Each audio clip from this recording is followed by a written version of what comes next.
Hey, Steve Zonato here with Remax Experts, Zonato Associates. Happy Monday morning. Talking about the market currently right now, we're at 10,247 units, so up 30 since last week, and then we're at 969 units actually sold, so very similar effect. So nothing to be worried about here. What we're looking for is a big increase in inventory. When there's a huge supply coming up and the sales start coming down, this is what's going to concern us. So currently right now, we're doing good as a market, just based on these weekly updates. And then ultimately, we're doing well too as a business. We sold a few listings last week.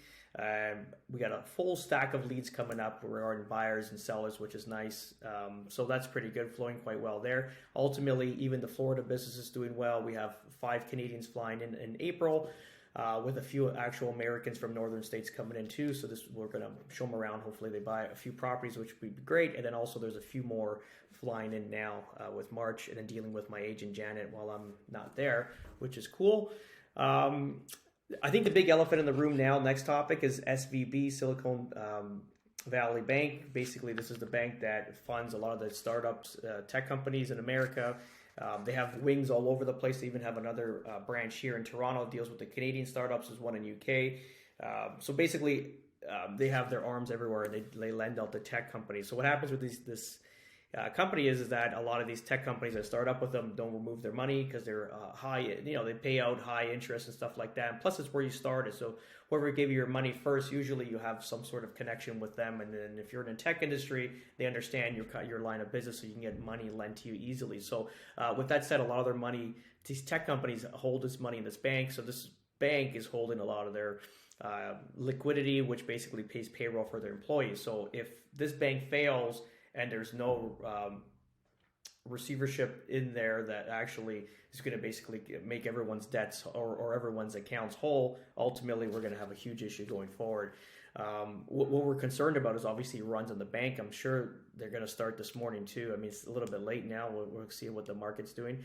But ultimately, it's the withdrawals from the banks that are a huge issue. And that's not just this bank, it's all banks around America too. And even here in Canada, who knows, right?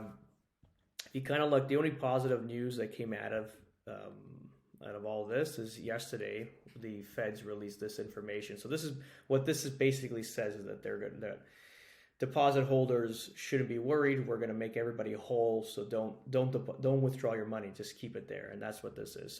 So the U.S. Treasury, Federal Reserve, and the Federal Deposit Insurance Company helped assuage those worries on Sunday by announcing deposits at the country's 16th largest bank will be guaranteed, and the bank's customers will have access to all of their money on Monday. The FDIC took control of SVB on Friday, while the Fed's plans to offer loans to banks and other deposit holders in case they face a wave of withdrawals. So that's what it is. So basically, this is going to be a chain event where they look at the exposure of this bank compared to some of other banks that are being in America operating right now, and they see like similar basic risk that this bank's gone through, that they're going to start doing bank runs. So this is good due to at least it gives people security, because ultimately, like I said, they only going to insure $100,000, or in the States, they insure $250,000 of the money that you have in the bank. So if you have $1 million, they're going to give you $250 back. Worse in Canada, they only insure $100,000. So if you have $1 million in the bank, you get $100K back. That's it. That's all they're obliged to give over. So at least the Feds are coming in here and they're going to make everybody whole, which is quite nice.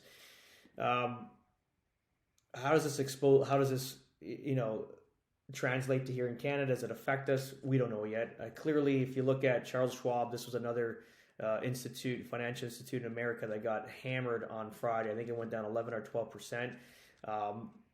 If you look at its largest stockholder, it's TD Asset Management, my lovely bank.